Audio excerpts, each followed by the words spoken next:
Our title, our focus today is to play or not to play. And we've already heard playful music and a reading with a focus on the need to be flexible in our changing world, something that I think is very worth thinking about. I'd like to thank Glenn and Nancy, who helped put this together, who mostly put this together, and the others behind the scenes too are helping with the technical work this morning. And we're now going to proceed to try to understand more about the function of play in our lives, from cradle to grave, in good times and in bad. And now, as we hopefully come out of the pandemic, out of isolation and disconnection, what role can play in our lives? But before we move on, let's remember others who are less privileged than we, the indigenous communities who inhabited this land, the immigrants and asylum seekers who are seeking freedom to play freely and to work in our country and elsewhere in the world, the prisoners who are suffering confinement without justice, and finally, essential workers who continue to risk their lives, keeping us healthy, hoping that we do not go back to the spaces where we were recently. We are a privileged community, and we aspire to bring hope and justice and joy to others. Well, I'm here today as a humanist and as a Unitarian Universalist. And I'll start by giving you my definition of humanism. Humanism for me is a joyous alternative to religions that believe in a supernatural world and life after death. Humanism focuses on this life only.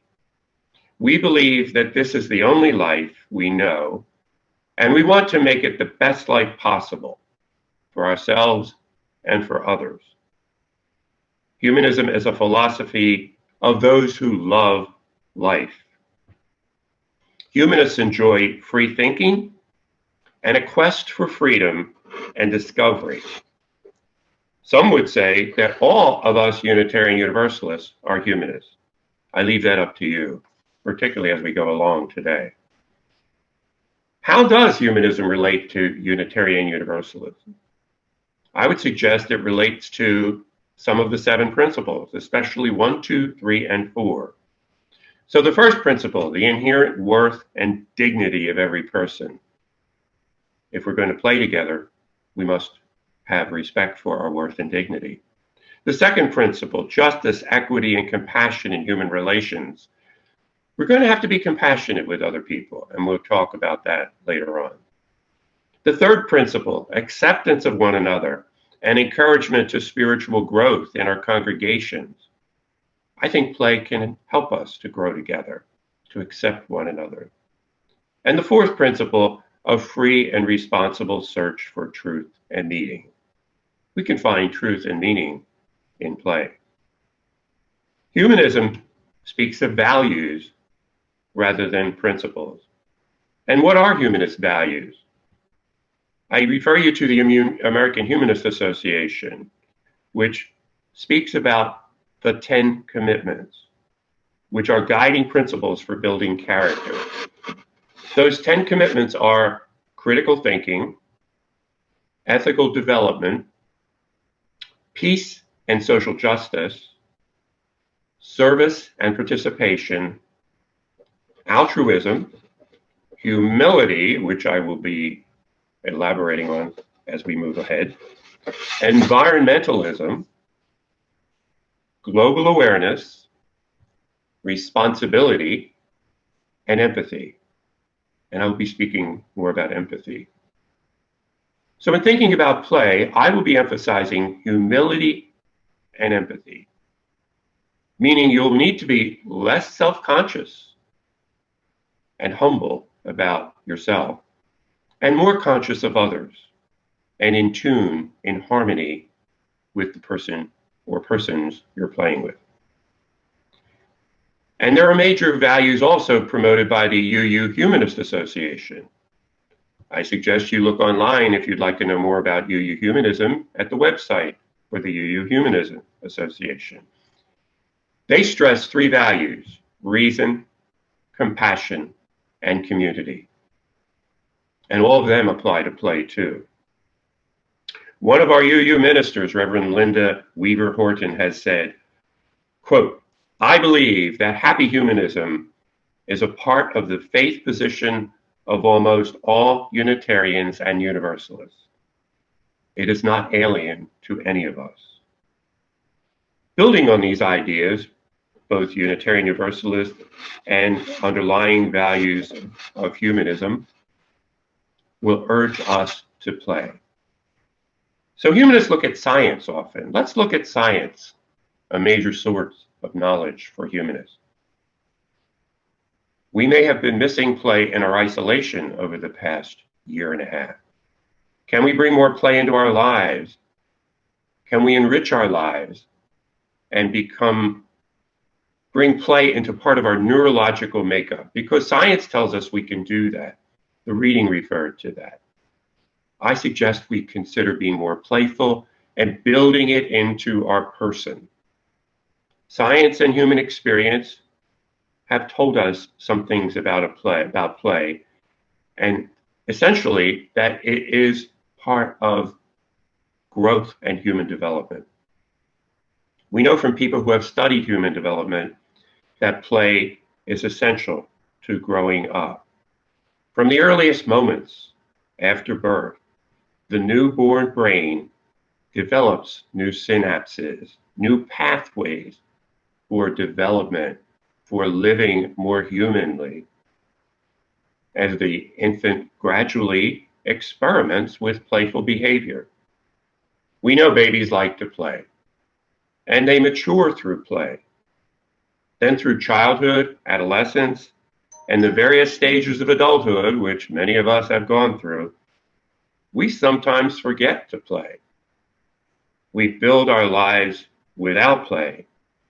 I suggest now we learn to be more playful, to make play a joyous part of our life. Students of play break out types of play into different categories. And here are a few that we might consider and see whether we fit into these categories of social play. Think about onlooker play. You can play by watching others do things.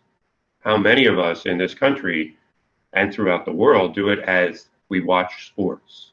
We watch other people in games, competitive games. We watch them do their thing. And we can also have social and cooperative play, interacting with others with social rules, belonging to a team, having a role to play in activities with each other, working towards a common purpose in some sort of activity. And we can have expressive play, liberating our feelings and emotions in art, in music, in writing and dancing, which I will encourage you to do later. That is dance on screen if you wish. And then we have fantasy and dramatic play, assuming new roles in theater as we assume new identities, sometimes working out emotional issues by projecting them onto a fantasy situation.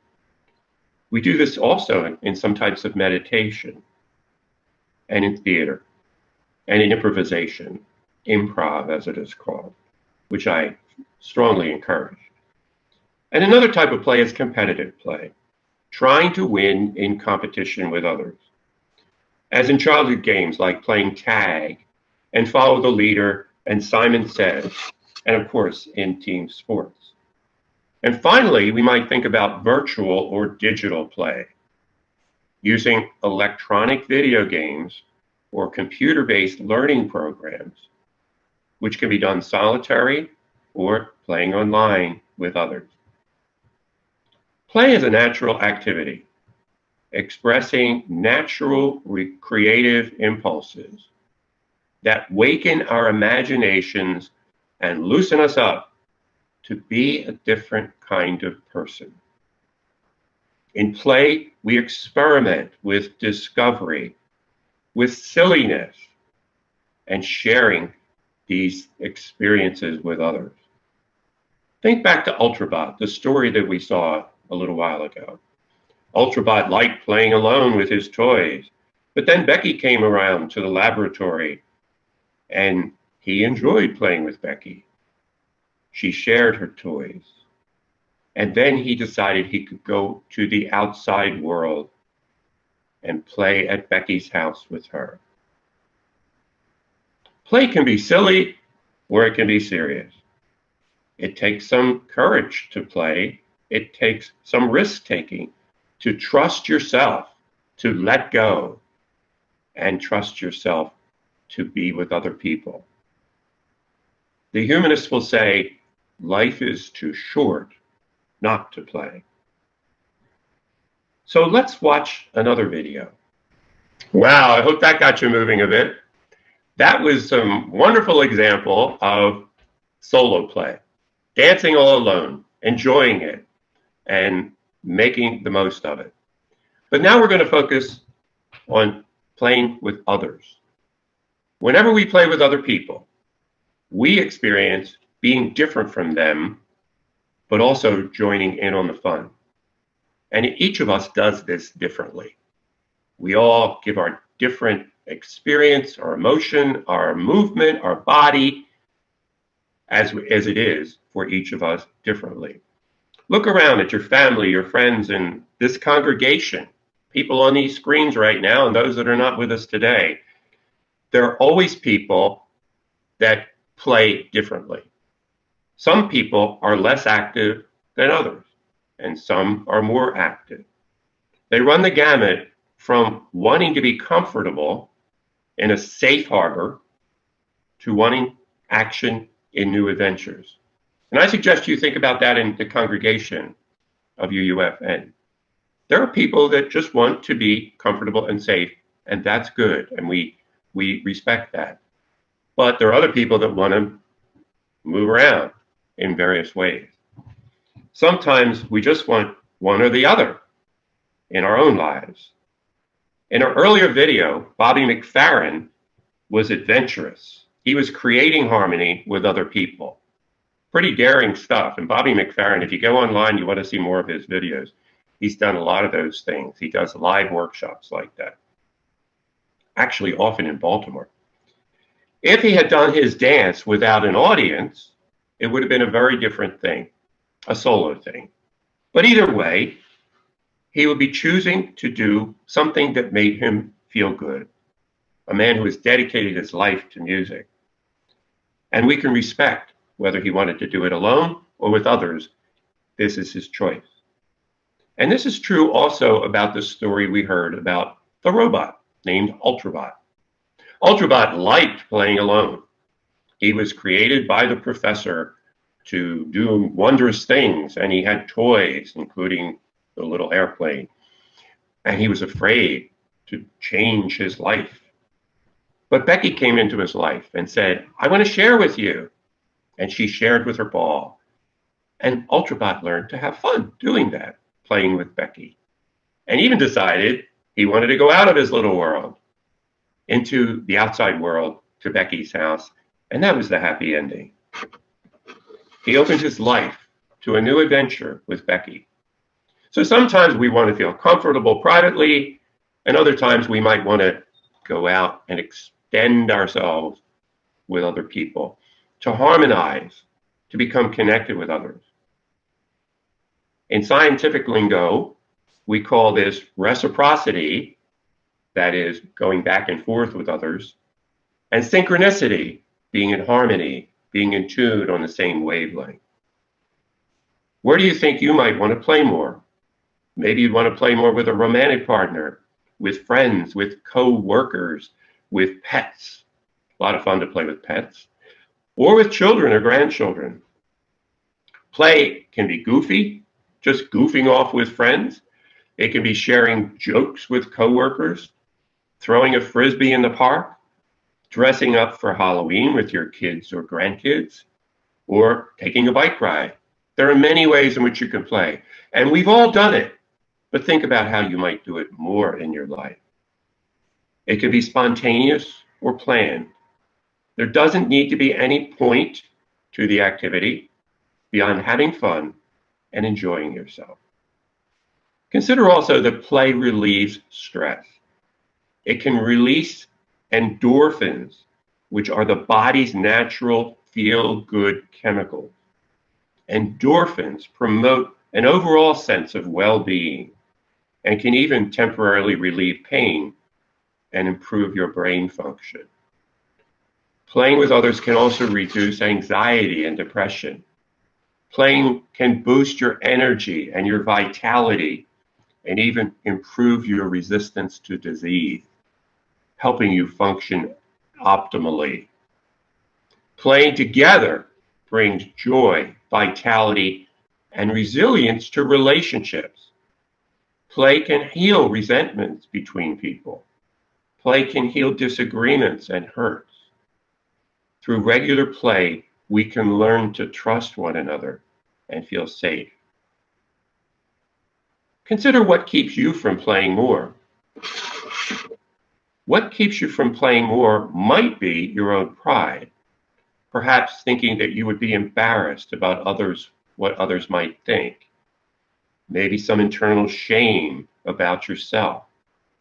But the humanist in us says we need to be humble about who we are, about our own silliness, but also watching and playing with other people, have empathy for their silliness, their quirkiness.